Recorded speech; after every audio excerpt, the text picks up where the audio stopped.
Alright, we're back. So where we last left off, I was editing all of these images. They're all done. So you can see if I turn them all on, taking up the background. It took a while. It probably took like 45 minutes to remove all those backgrounds. But once you have the background removed, in Photoshop, you can go down into the scripts menu, and you can export layers to files. You can go to a location. I've already actually done this to save time. You can leave it as a paying transparency. Turn off trim layers, otherwise it will crop the image differently every single frame that it exports, and Agisoft will absolutely hate that. So if you run that, those will go, and hopefully you'll end up with a whole bunch of images. So I've just made a folder just to toss them all in. Those are your originals, and here's your cropped. So you see, I tried to get like as much as I could. It doesn't look perfect. There's a bit of a reflection, whatever. I could have cropped that out, but I didn't care. You're going to see how much that matters here in a second. So if we boot up Agisoft here, you would go into workflow, add photos, navigate to them, just grab them all. You could go back up to workflow, you'll align your photos.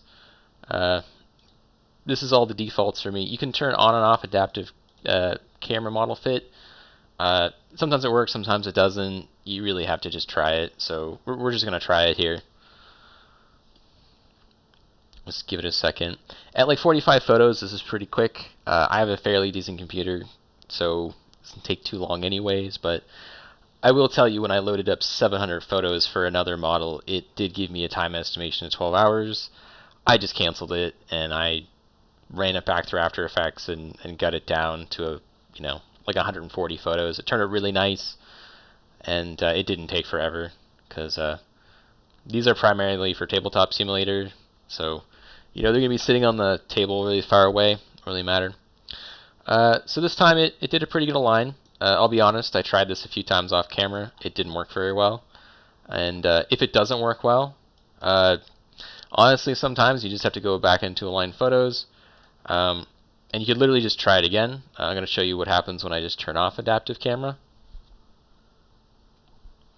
It's a little bit finicky. You got to remember the computer's like randomly generating what it thinks is going to line up. And so that means that literally every time it could pick something different. Sometimes the cameras are everywhere. Sometimes they're in a full 360, which is what you just saw.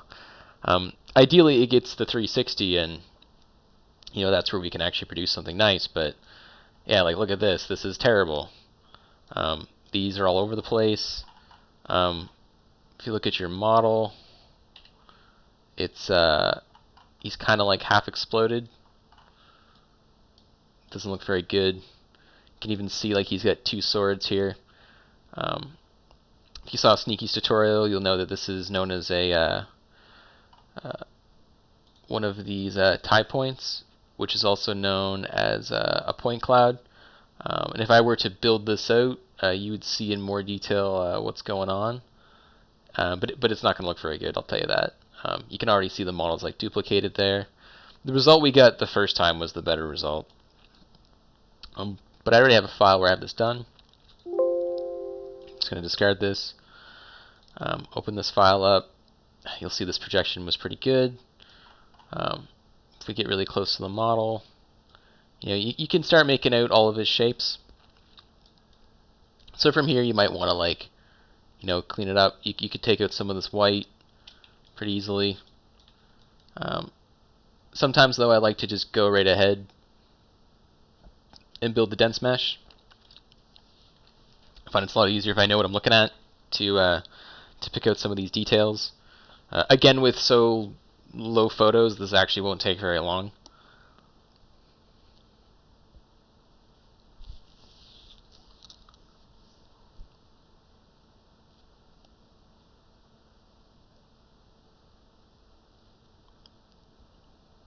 While it's doing that, I was going to show something else as well. So you can also just grab like photos wherever, and do a very similar thing. You don't need After Effects, and sometimes you'll be blessed with the idea that the whoever took the photos also took them on a white background. So this is a Slime X that I'll probably do later, but these would also be good to export. Like you would not need to like go in and crop out the white background from this. It doesn't matter. The white should be good enough. But if you wanted to, you could, and that would mean that that would mean that Agisoft would probably bring less white in, but you're gonna see that it's usually pretty good at taking that out actually. So we'll just jump back to see. So it's finished, but obviously it doesn't look like it. But up here, you go down to your dense point cloud, and there he is. He is who he is. He's a Yanari. I might butcher that name, but so I could go in here now and just literally start cropping stuff out. I'm gonna kill a lot of his base here because I don't really care about it. I'm gonna make probably my own, but I'll try to leave some of the top detail here because it's pretty nice. I might end up speeding some of this up, but I will try to show as much as what I do as possible. We're really just cropping. It's no real technique to this. I guess you could say I do bite into the model a bit when I'm doing this. I find it's better to bite a bit into the model than to not and leave that white, because the white is really noticeable and not good, but if you bite a little bit in, it's usually okay. So usually I just go through the angles. So like at this angle, there's actually not a whole lot of stuff to crop. You got to remember that this was on not a white background, but it was on a, I don't know, kind of like a weird smoky background. So some of the points that you're going to want to get rid of won't be white. They'll be that weird smoky color. So we'll just go up and maybe touch this up a bit.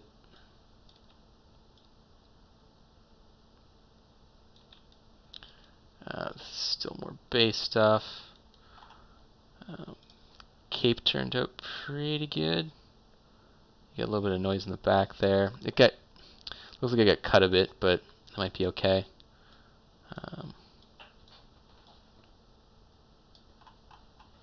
Bit of cleanup over here that can definitely happen.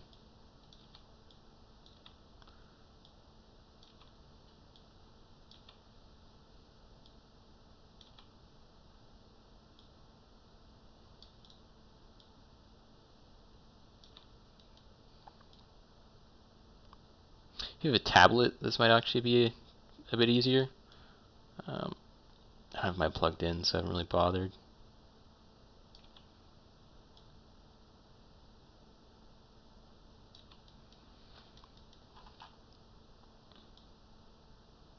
It's not a bad idea either when you're doing this to like think of shapes. So like I don't know the overall shape of this because I'm not too familiar with Eldar, but I do know that they're generally cleaner shapes. So like when you come in here to crop, you could try to make a more circular thing. You could also grab like the circle here and like try to grab some of those. I find it's a little weird though. I honestly don't like using it that much, but if you wanted to get like a heart shape like that, you could totally do that. So I don't know what's going on with his hand here, but I presume that's his thumb, and this is just a bunch of junk that got in there. I'm just going to grab some of this.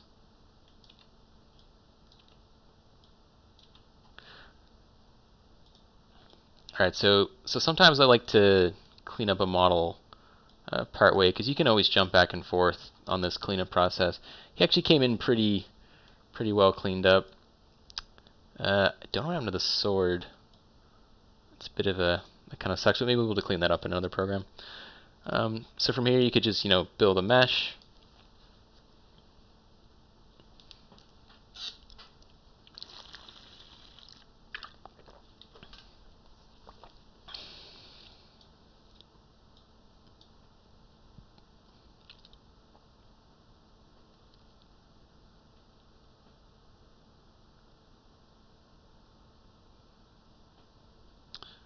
So again, it's over here on the side. So that mesh doesn't look too bad. It has no texture on it though, so obviously it looks kind of crappy. So we'll just hurry up and generate the texture one. You'll notice that I'm not really changing a whole lot. All these settings are by default, and they honestly work the best for generating your mesh, generating your dense point clouds, and generating this. I did do a much larger model before, and I might show that, but that model was the Lord of Change, and I used like 200 photos to make it. So when it came to building the dense point cloud, it was insane. It wanted to be like 10 hours to generate that, and I did not need that much detail. So instead of doing the highest for the point cloud, I did like a medium. So just let this go.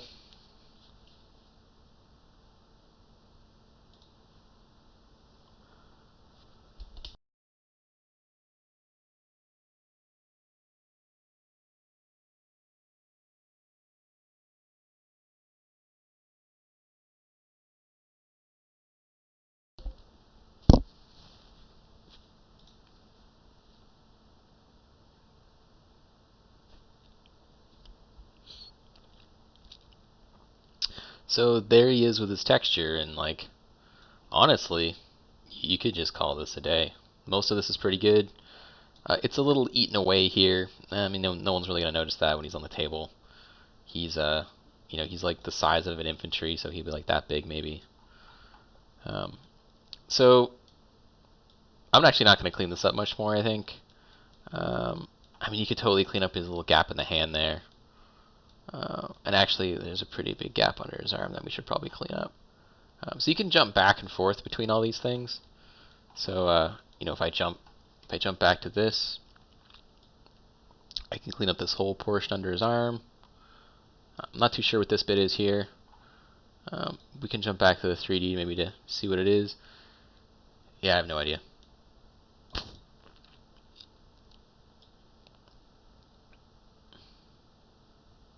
Honestly, I'm just going to get rid of it. It might mess up when it comes to generating the mesh, and it might just fill this in. It's such a minor detail that you might just want to cut it out. Could be a relic or something, I have no idea. It could be important to someone. So this part here generated all white too, because we didn't go in here and grab all this. Again, this is kind of why I like to generate the model sometimes, because it's way easier to see those details if you generate it. Sometimes it's not very obvious until you do that. So again, I'm just jumping back and forth, so I can see that there. So I'm gonna get rid of it.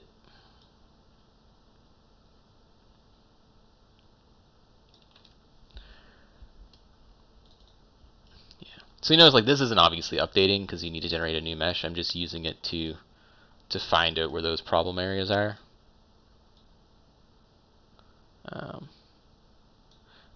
Under here looks a little weird, but I mean honestly, I'm sure it's fine.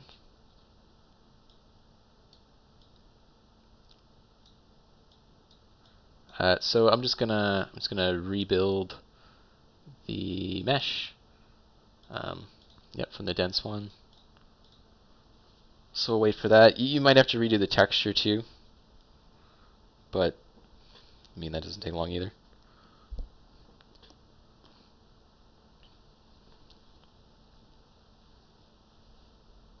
Obviously, the more points you end up deleting, the faster it's going to be to rebuild that mesh.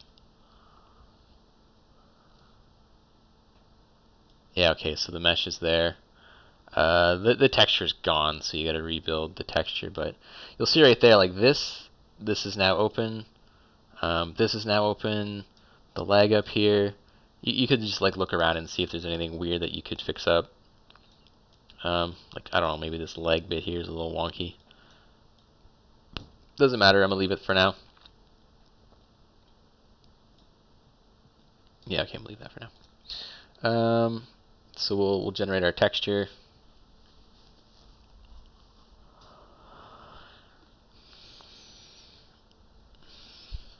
If you guys have any questions or requests on how I did anything in here, if I went through a menu too quickly.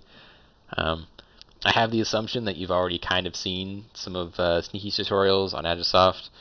I'm kind of assuming that you know a little bit of Photoshop, maybe a little bit of After Effects. I can go into detail for that though. I know it's not a very common tool, just because you have to pay for it. I don't think there's a free copy of it. Obviously, there's ways to get free copies of it.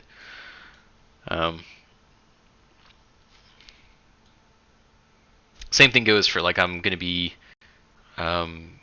using ZBrush next, and then I'm probably going to bring it into 3D Studio Max after that.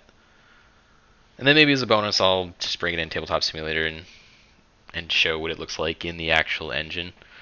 We're not going to spend a whole lot of time in ZBrush, just because it's kind of up to you how hardcore you want to go with that. Alright, so he looks pretty good. So you literally just go up to File, Export, Export Model. I'm going to make a folder just called 3D. It's all separate. I'm going to just call this Yanari Agisoft. It's going to export all this. I leave everything at default here, but you could make your texture a PNG, a TIFF, a JPEG. It doesn't really matter. So it's done. We'll save that. It's gone. We're going to open up ZBrush now. We're going to close this real quick. And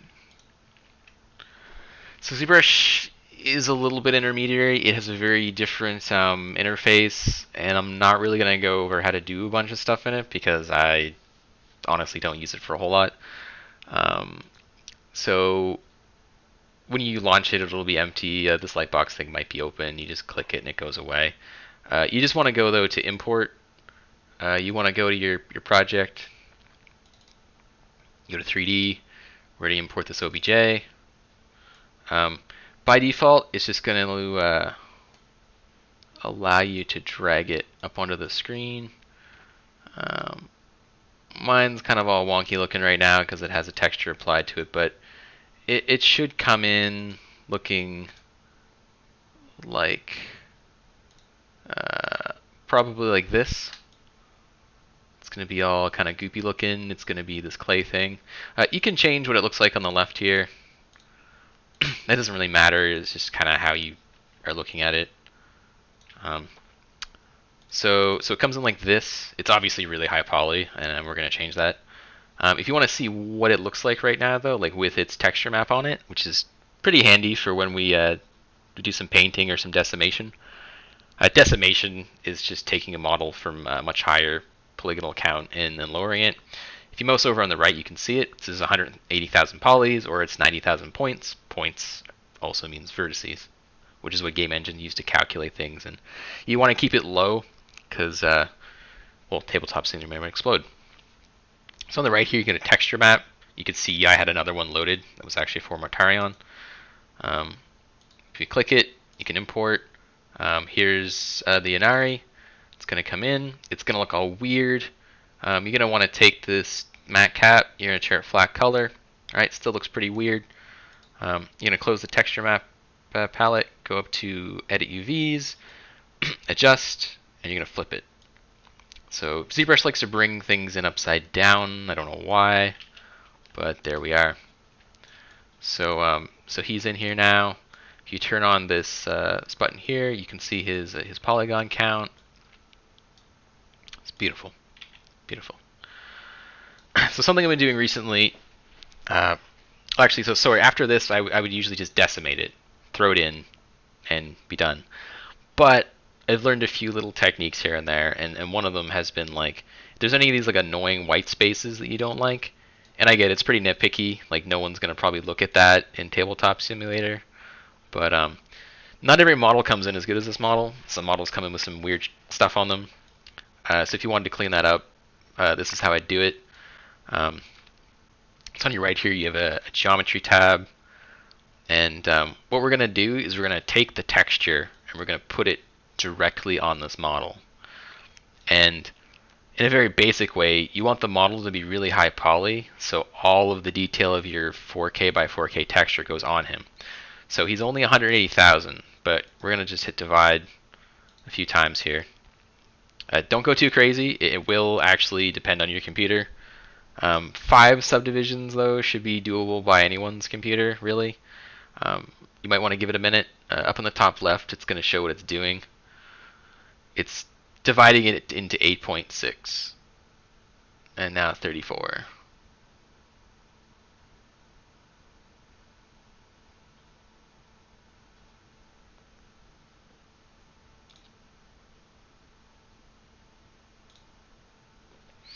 Just give it a minute. So, what's it at? It's at 34 million, and that's actually too much. That's too much. We'll drop it down.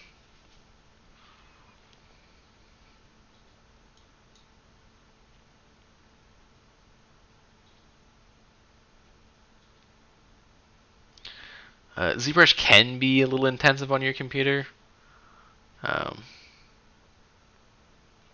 we're just going to delete the higher. Don't need it.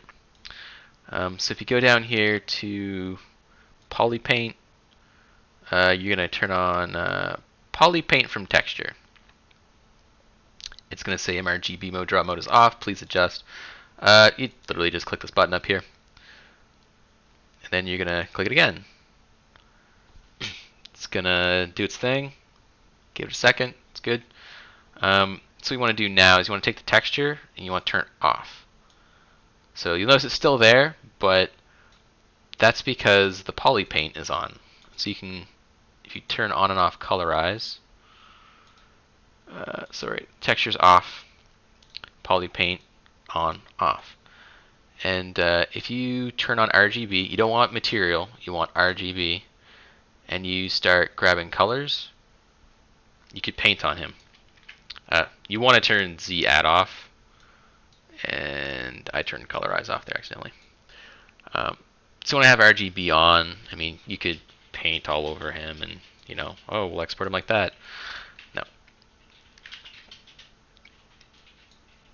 Colorize back on. So let's say you wanted to, I know what I've been doing lately has been grabbing like problem areas, like say under here, and just painting them in black, just because white doesn't look so good. I do actually use my tablet for this, but it really doesn't matter. So by default, you'll be thrown on a standard brush. It's okay. Do whatever you want. You go to freehand. So I could just start painting here, but back on. I want this black to be down here. So you can either grab black over here and just start painting, or you could hit C on a color and it samples it. So now we're sampling the C color there, and we're just going to try to color this in.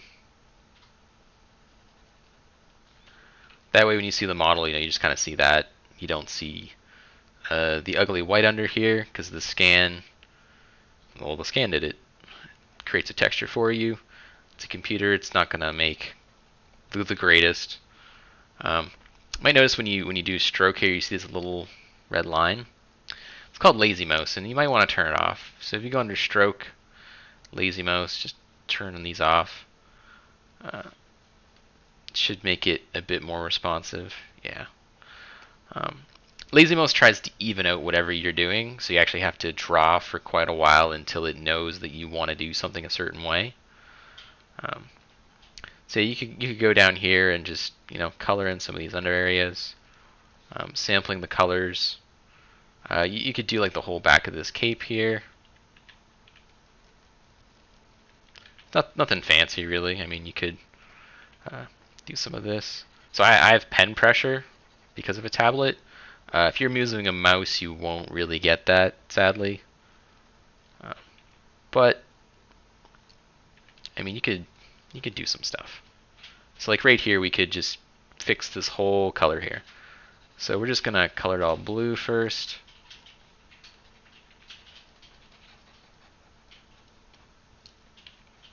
Just kind of sampling as I go.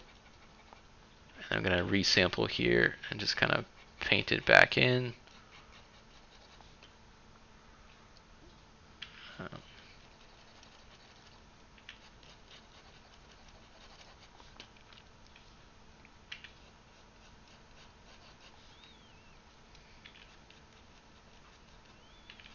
And like, you probably don't have to go this crazy with this.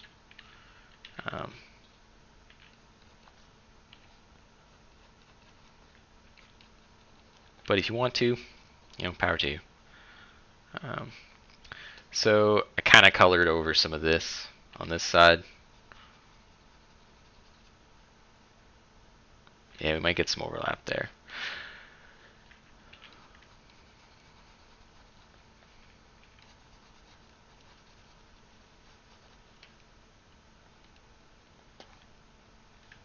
Yeah, this could be a little awkward to repaint parts of this cape. You might want to decide what you want people to see more of the colors on this side or the colors on the other side. Again, there might be someone that has some techniques that knows how to do some of this. I don't do this a whole lot. At any time, you could hold down Shift. So I'm just going to show this on a large area. Hold down Shift, it will try to smooth out colors. It mostly just blurs them. You might want that sometimes, you might not. Like, I don't know, maybe you want it down here to smooth out some of this mess. But honestly, it's probably going to be okay.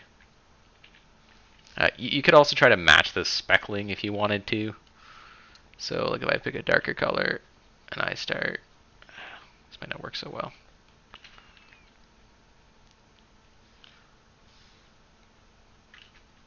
Yeah, you can see the speckling's not really working. Never mind. Oh, wait. Drag. So you could drag some speckles out if you wanted to. It's not really gonna look good though. You could put whatever you want in here too. Like you could bring in different shapes. They could be sigils or something. I don't know. It could be some kind of Warhammer banner. So I'm not gonna go too into detail on like repainting everything about this guy, but like, you might want to come in here with some black. Oops. You might want to turn that off though.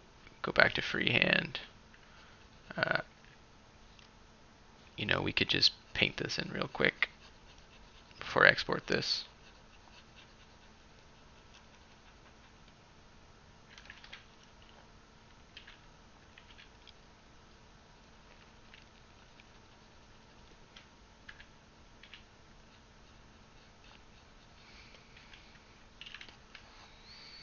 And like again, this isn't amazing, but it gives you an idea of a model that's going to be so small on the table. You can just easily touch this stuff up. Like you could color all that in. I'm not gonna though. I'm just gonna leave it like this for now, and I'll show you the rest of the process.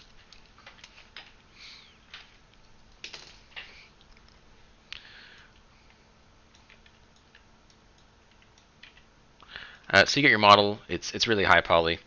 But if you want to save this poly paint, you have to go down to Texture Map, Create, and Create New from Poly Paint. Click it. It's going to give you a texture. There it is.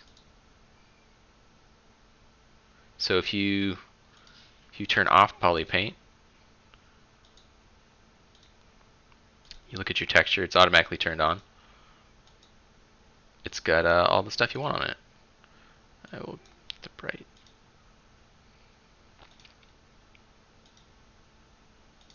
There you go. So next step is you're going to take your model and go back down to geometry, drag it back to 1, which brings us right back down to 180,000 polygons. Ideally, for someone of this size, you maybe want to get between 10 and 20,000. He is a character, so he will not be duplicated a billion times. You'll only ever see one on the table. So, ZBrush has a plugin section, Decimation Master. Oops.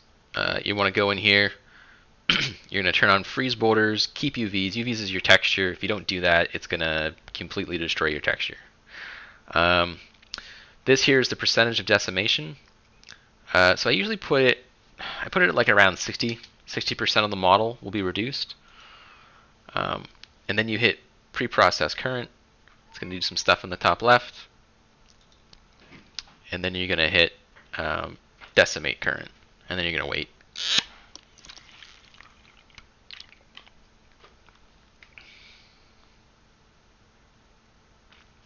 So see now it says 101,000. And it's down to 54,000 points. And it pretty much looks the same. You can see the density of the model went down a bit. I'll leave that on. So we'll pre-process again. And then we'll decimate current. So there you saw it all went down. It's down to 32,000. So let's try this one more time. If you do this in smaller steps, you might get a better result. But 50% is pretty okay. So here we're at 20,000 points, and you know that's not too bad. I might leave it at that, but you know what? Let's try one more time. He is just a small character, so he still looks pretty good. Again, he'll be like, you know, that big on the table. His blade's getting a little wobbly, but whatever. So now you can, you know, he is 11,000. We're just going to export that.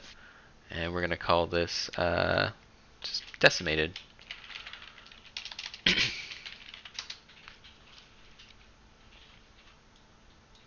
I believe your texture gets exported when you do that too. But I will double check. Yeah, so Unari decimated. So it's a bitmap file. It's pretty big. It's 12 megabytes. So we're just going to grab that real quick and, you know, slap it into Photoshop. Save it back out as a JPEG. Don't have to do anything else. Just save it. Now it's only 629 kilobytes. We'll leave it at high quality though. So now it's like, you know, it's like a megabyte. So we can essentially close that. Actually, no, we'll save. You can save this as a Z tool.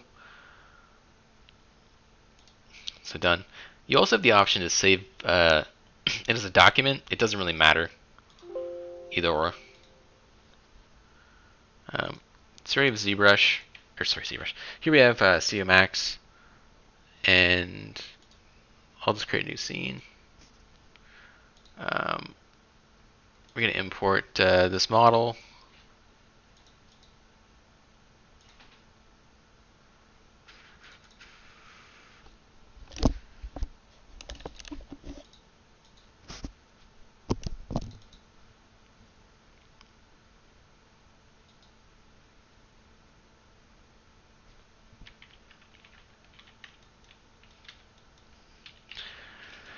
So he's in. He's not oriented properly, so I'm just gonna align him. I'm not really gonna go into detail on how to use Studio Max because it could be its own thing. We're actually gonna just make him really big right now because it's easier to edit something that's really big. I'm just trying to level him out, get his base leveled out. There we go. To an editable poly. I'm gonna slice the bottom off here.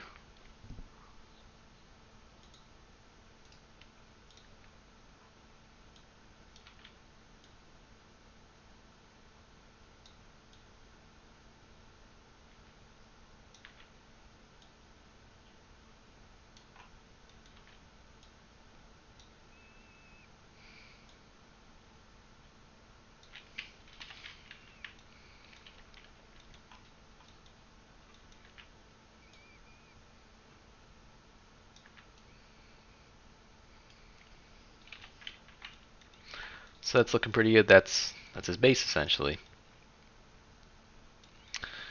I have some other models, And that's what I'm going to base his base off of. So if we go, I did a bunch of Grey Knight stuff a while back.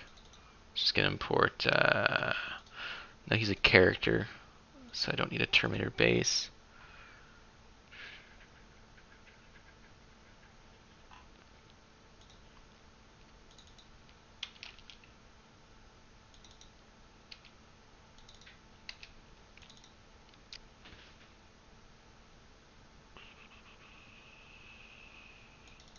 I'll just bring one in. I'll just resize it.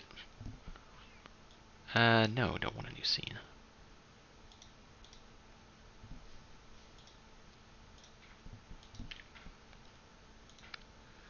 Oh, don't do that. Just get rid of him.